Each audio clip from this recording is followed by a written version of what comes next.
welcome. Welcome, Mr. Jaishankar. Nice to have you with us. Thank you, Zaka.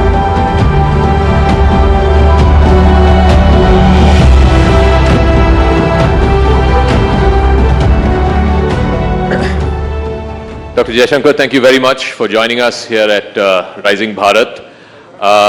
So we were having this discussion outside and internally in the run-up to Rising Bharat as well.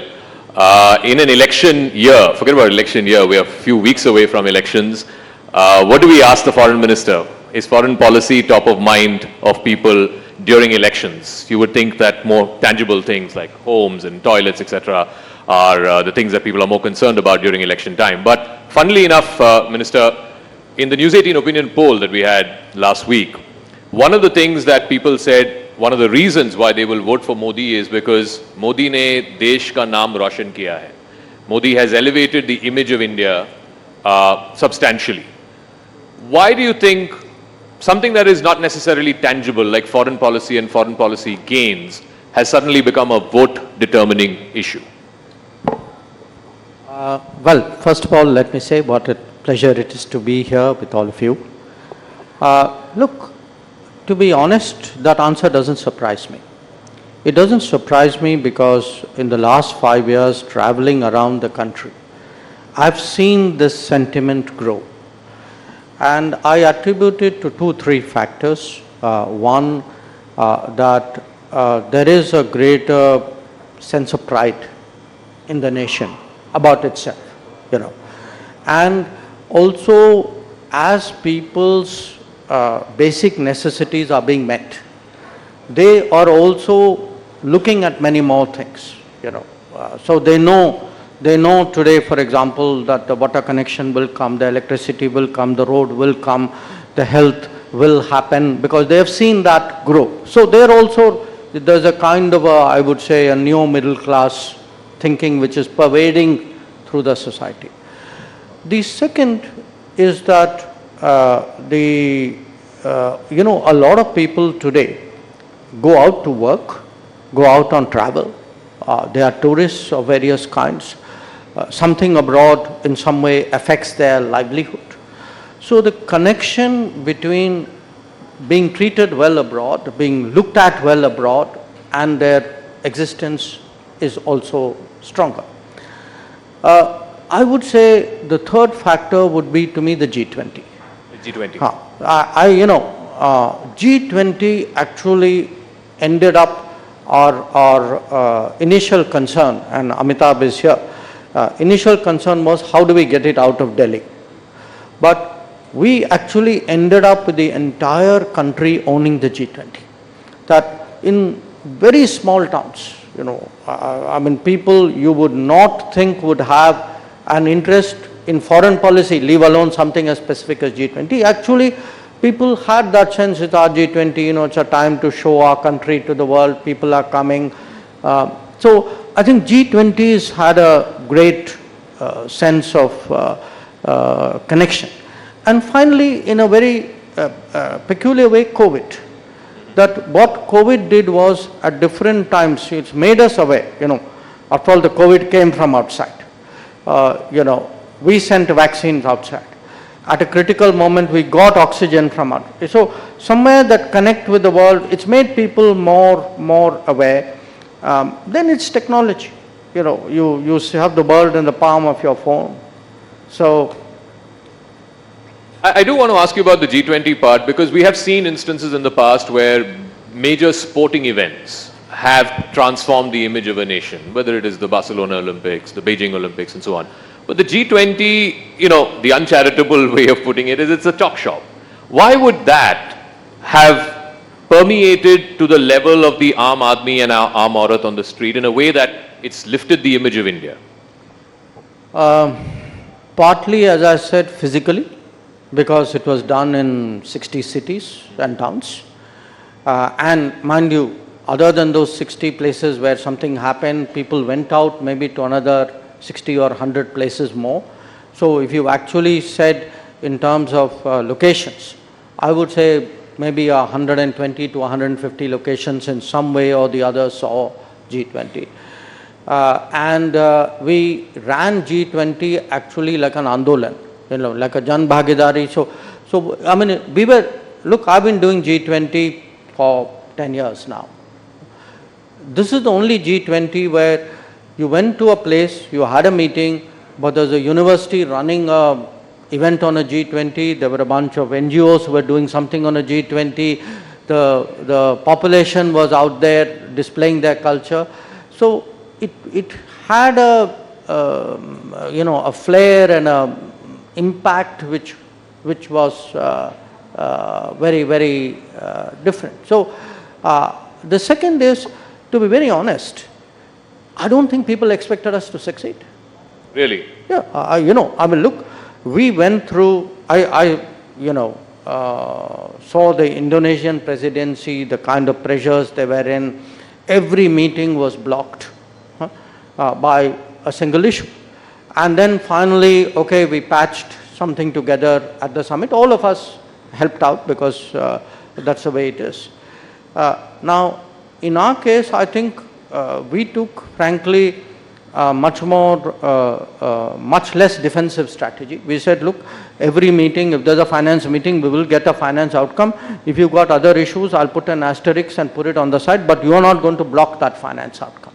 So what we did was, we piled up the stakes, outcome after outcome. So you said it's a talk shop. Yes, you are right, but even talk shops make a difference. So when a talk shop, for example, ends up recommending to the World Bank that you need to change, reform as per a report which is coming out, or a talk shop says that digital public infrastructure is today a kosher concept and the rest of the world must adopt it for propagation. Don't write off the power of ideas and talking. Ultimately they move things. And I would say, if you look at one thing which has gone very badly wrong with the world, which is that COVID, the impact of COVID has really set back development, SDG targets in the world. The G20 brought the focus back. So, and people intuitively understand it, that people, they may not know the nuances, but they knew the pressures were on us, and they knew that we had to, get the outcome done at the summit, and I think they kind of get it. So, because this is election season, as they say, you have to go to the voters, give them your hisab of what you have achieved over the last 5 years. So, in the realm of foreign policy, because you've been you've been marshalling for India's foreign policy over the last 5 years, aside of the G20, the COVID vaccines, navigating India's interests through these two wars, what is the one thing that you would say is the standout for the Modi government, which no other government in the realm of foreign policy has done in the last 75 years? Well, look, if, it's not an if, it is a when. When I go out and explain foreign policy of the last 10 years to people, I would actually tell them Modi ki guarantee works as much abroad as it does in the country. Okay. And it is Modi ki guarantee which moved the whole Indian system in Operation Ganga, where 5 ministers were deputed and told you sort out those places and come back when the last people come back, when the military is put to work on a mission like this. It could be that, it could be Operation Kaveri in Sudan, it could be what we did during COVID, the whole Vande Bharat mission, that anybody who was stuck somewhere, I mean, there were shipping crews, there were air crews, there were hotel people, there were tourists, there were students who had been, told your hostel is closed, go home.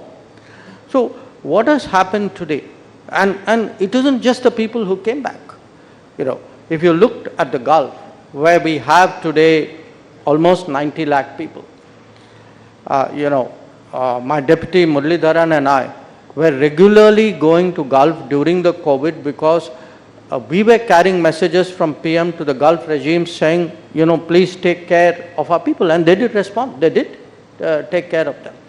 So, and it could be, it need not be just taking care in a physical sense.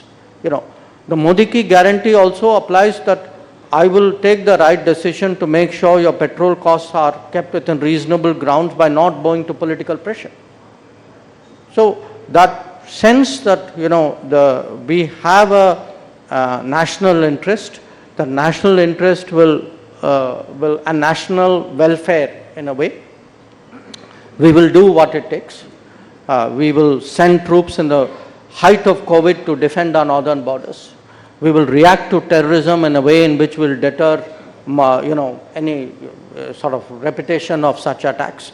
So it works in different ways. I think today, part of the reason why people respond to foreign policy is they can see that visibly our international stock, our credibility, our weight, our influence has gone up.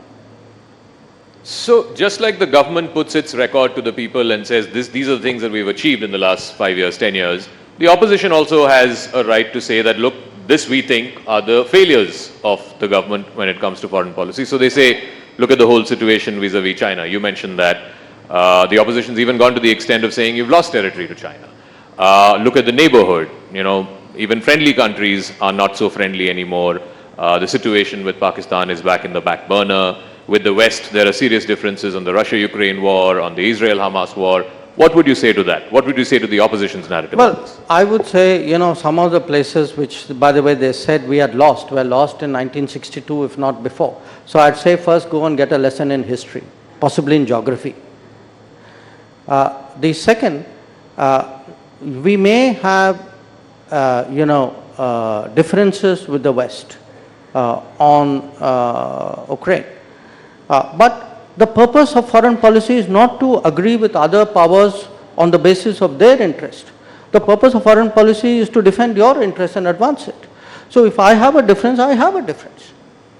So what would the opposition like me to do? To get along with people and increase my petrol purchase, price at which I buy fuel?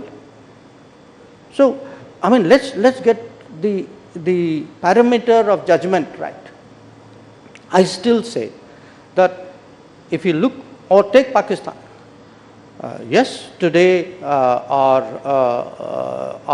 relations are very, at a formal level, are very minimal. But why has it happened? It has happened for two reasons. One, because we have put terrorism fair square at the center of the relationship. And number two, the Pakistanis reacted to our in my view, a long awaited, something which should have been done much earlier, decision on 370. So what would the opposition want us to do? Not do 370 because it will upset Pakistan? Or talk to Pakistan ignoring that they do terrorism? Actually, that's what the opposition was doing. So if you ask me, look, foreign policy is not run as a global popularity exercise. It is run if you have an appeasement mentality at home, you will take it outside. So one of the points you mentioned, and again, this is the latest sort of criticism against your government, points of difference, if you will, with the West, is on the CAA, the Citizenship Amendment Act. The US State Department has reacted to it. I think the MEA has also put out a formal statement against it. When you speak to your Western counterparts, how do you tell them that this is not a discriminatory law, that people are not being discriminated basis their religion? Well, actually it isn't when you speak. I have spoken. When CAA was passed, I did speak. Even now, I continue speaking. And there were 2 points I made. I actually, I had a meeting with all our European colleagues, EU colleagues.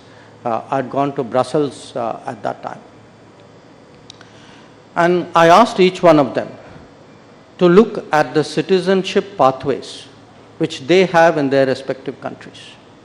And can you tell me that there is no criteria by which you will fast track a certain category?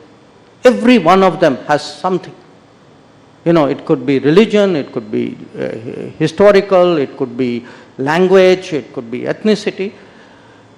The fact is, and the US, I'm on record as giving multiple examples of that. So look, do understand, this is not this is an issue of correcting a certain situation of our history. And it is a question of being just, of being fair to those people who were caught on the wrong side of history at the time when partition happened. And who at that time, whose welfare people worried about even then. So, and as I said, this is not unique. I mean, if you go around the world, in different parts of the world, history has stranded people in different situations. Now, you can either be completely heartless and utterly calculating and say, well, it doesn't matter, who cares what happens. But if you look at the predicament of these people, these are stateless people who are stateless because of no fault of theirs, because political leaders of a certain era got it wrong. Somebody is righting a wrong. They are not wronging anybody. They are actually righting a situation where a wrong has been done to many people. You mentioned, not in a direct way, but in a tangential way about this in your book as well, Why Bharat Matters, as to why you believe, and you've made a case for it, it's for up to people to agree or disagree with it, that because of that mentality that you referred to in the first few decades after independence, there were missed foreign policy opportunities, particularly vis-a-vis Pakistan and vis-a-vis China. And vis-a-vis the US. And vis-a-vis the US as well. So, but some would say, now you have the benefit of hindsight to make that argument, to make that case. Perhaps in the 50s and 60s, that case would have been looked down upon or may not have been entertained. So, how do you then make the case that, these were missed goals or missed opportunities because there was a certain political bent of mind? I saw that argument coming, and therefore I anticipated it. So, a good batsman. So let me tell you. I mean, first of all, I just want you to think of this one very simple fact. You got Pakistan wrong, you got China wrong, you got US right, and we had a great foreign policy. So put that aside. I am not saying today, benefit of 2024, that, let's look back at 1954 or 1950. I'm saying somebody in 1948, 49, 50, 51, 52, as you were taking those decisions, stood up and said, please, Mr. Nehru, what you are doing, have you looked at this aspect of it? So this is not hindsight. These are Nehru's contemporaries who are questioning decisions which Nehru was taking at that point of time. So what are these decisions? I give you three.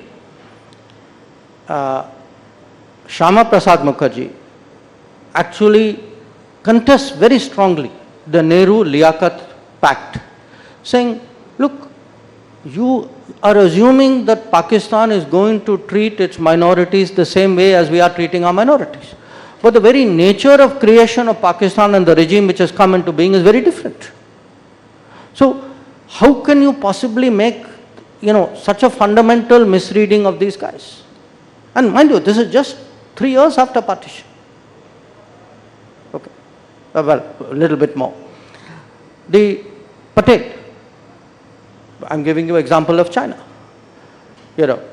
Patel puts in writing that today, for the first time, we are facing a two-front situation. The intentions of China cannot be taken in a positive way. There is much that we have to apprehend. So please do not, have a sort of rosy picture of the situation. What is the answer from Nehru? I cannot conceive that anybody would undertake a wild adventure across the Himalayas. By the way, that's exactly what they did in 1962. So now, if Jaishankar in 2024 says, they got it wrong in 1954, your question is very, very valid. It's not Jaishankar who's saying it. It's Patel saying it on China. It is Shyama Prasad Mukherjee saying it on Pakistan. It is B.R. Ambedkar who says, look, why are you alienating the Americans? If you are to argue, you want to take on the American, I have no problem with it. I just told you foreign policy can be pushed back. At least fight your own cause. We were alienating the Americans on behalf of China. That we were taking up China's cause. And more than anything else, I mean, what an irony. That imagine, in 1950s, we spoilt our relationship with America because we were arguing on behalf of China. So, this is not hindsight, this is not a political polemic. I am placing before, especially the younger generations, because they wouldn't be familiar with it. I am placing historical situations, which is what I called a road not taken. That road was available, that road was marked. Those people drew a map and said, don't go this way, go that way. And we consciously chose not to take those roads. Now, I'm not saying there were no-brainers. I mean, there were pluses and minuses.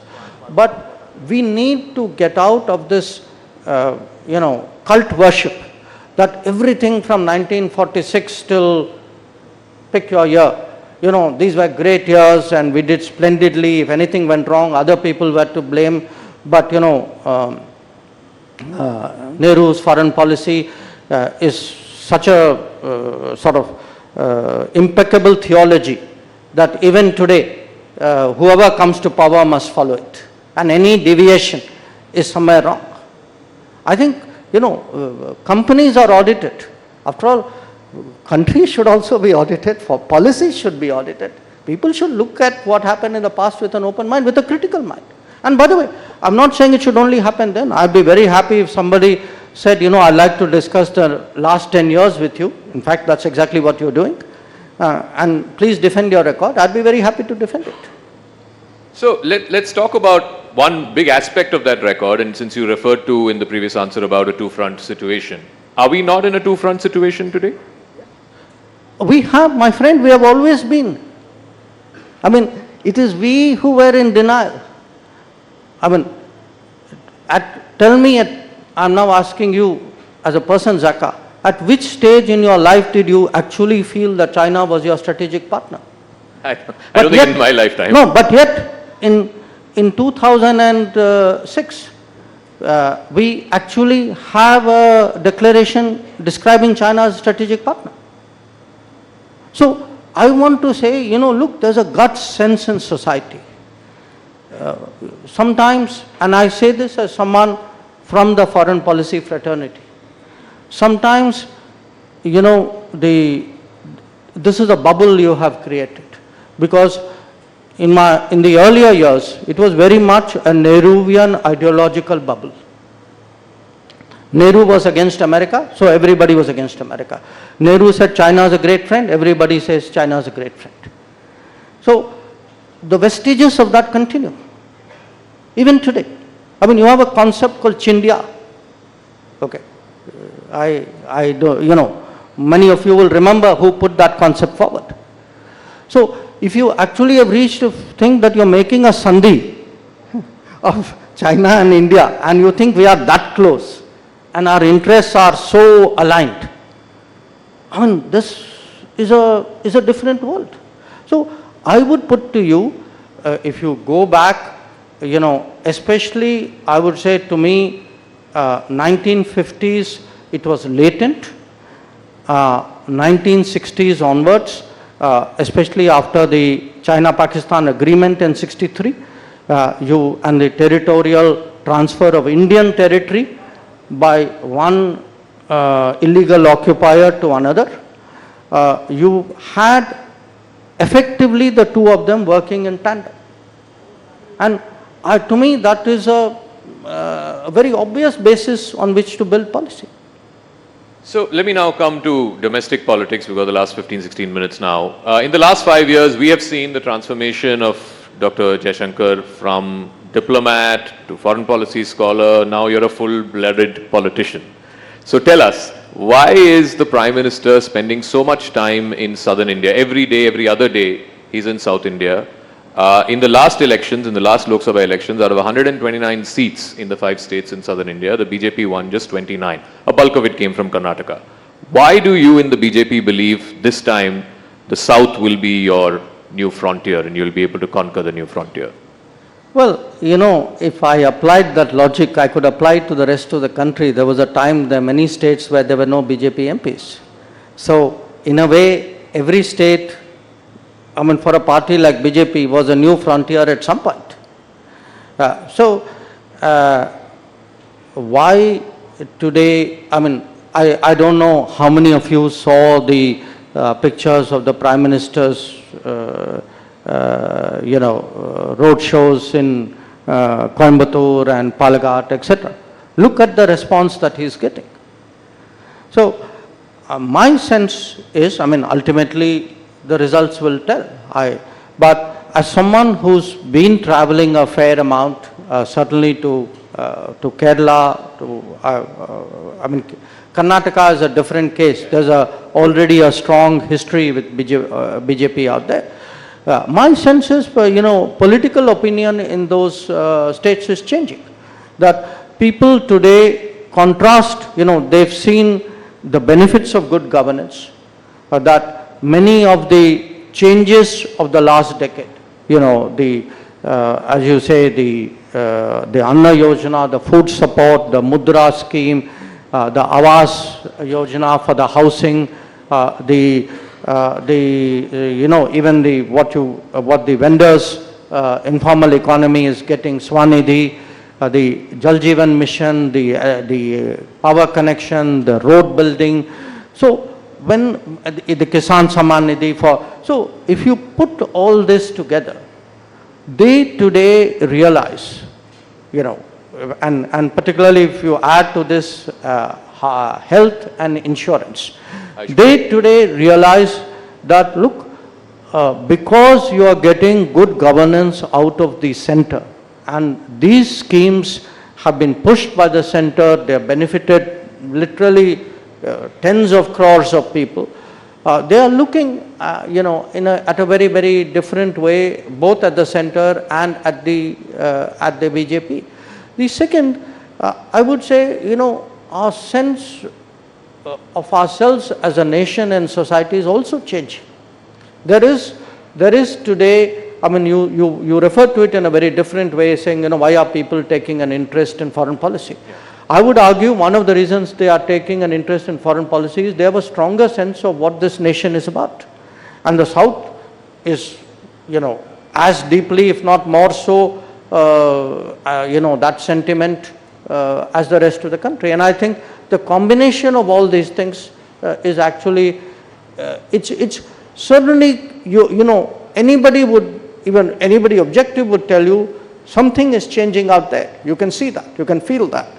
Now, we'll have to see how it goes, but I can tell you there's a fair degree of confidence about how this will work out electorally. You mentioned about the sense of identity, sense of pride. No doubt it's gone up in the last 5-10 years, but in the South there's also regional identity. And one of the narratives, you can call it a trope if you want, particularly from the southern parties, is that your party is anti-South India, you're a North Indian party, you're a Hindu imposition party. As somebody who is a Delhi boy, but your family is from the southern part of this country, how would you counter that narrative?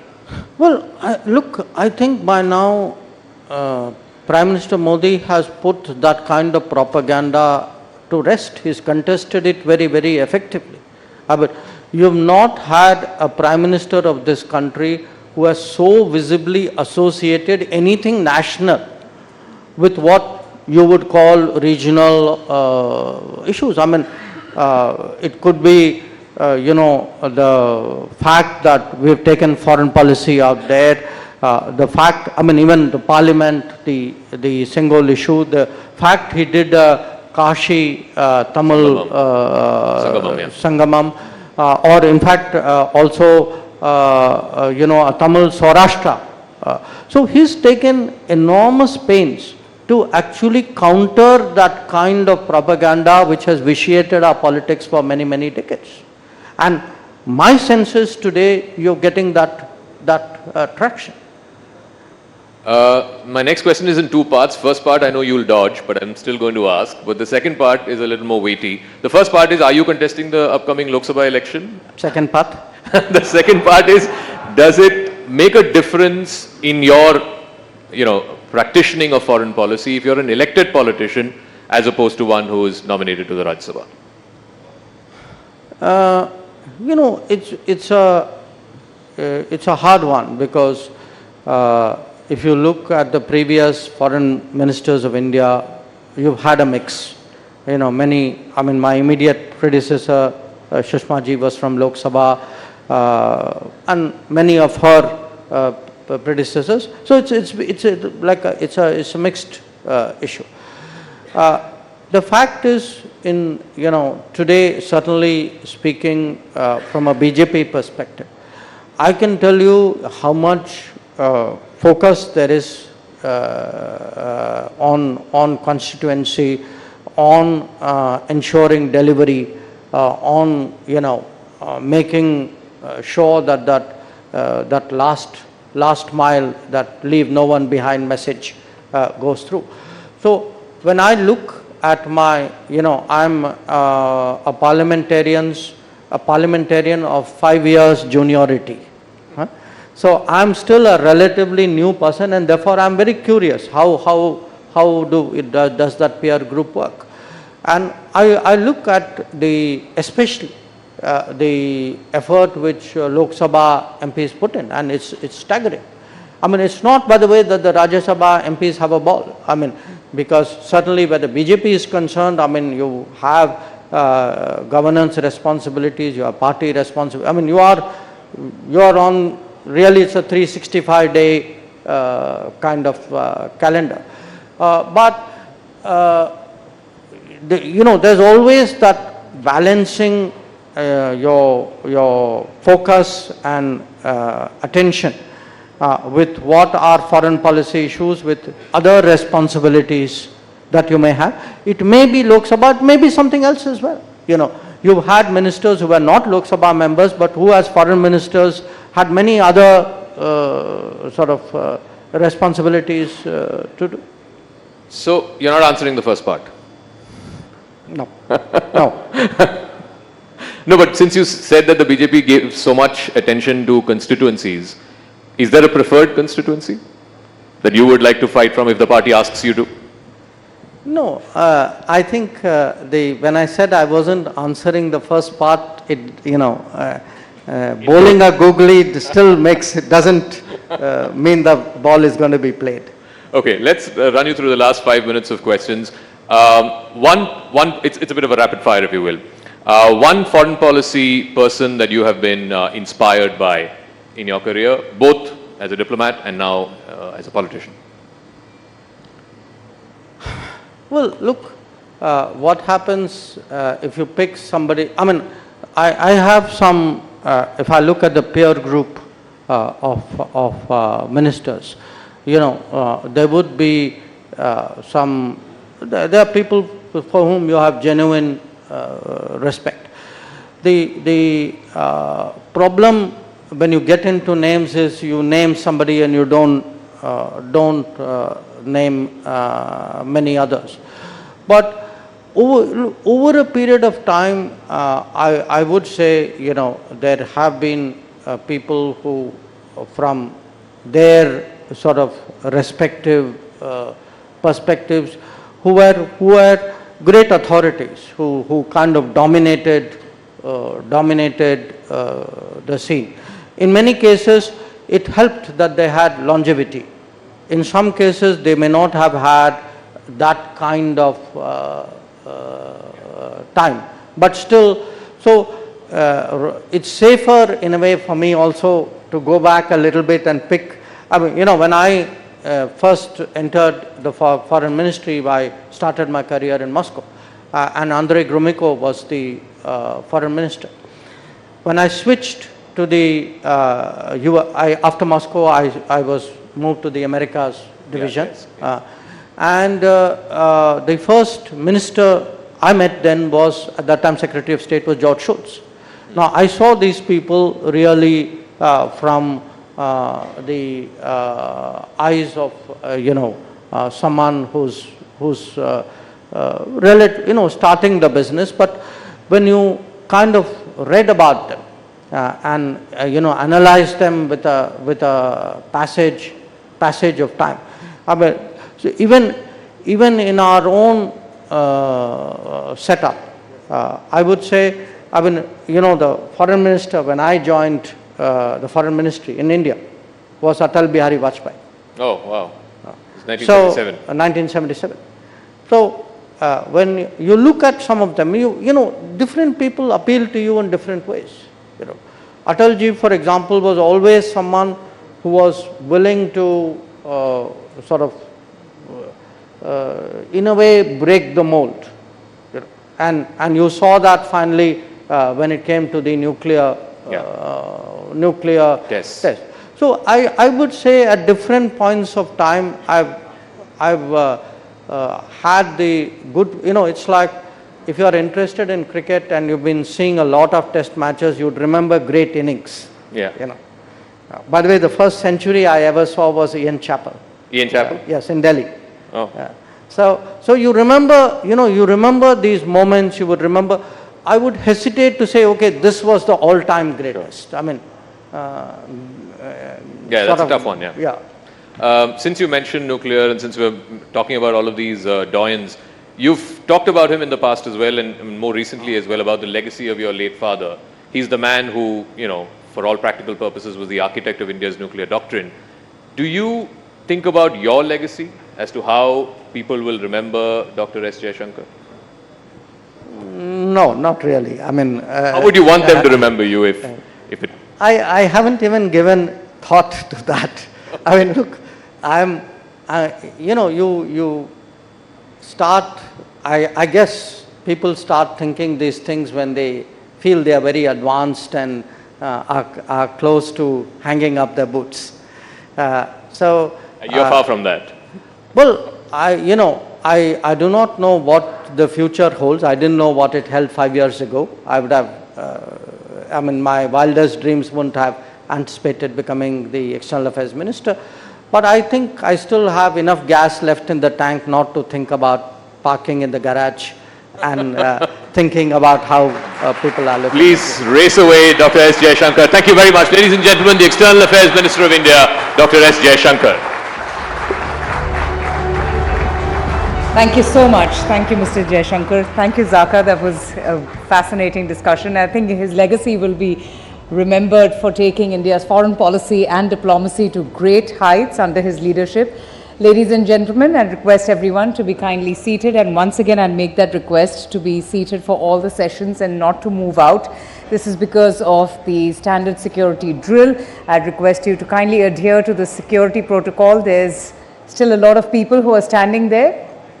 Can I please request each and every one of you to kindly take your seat as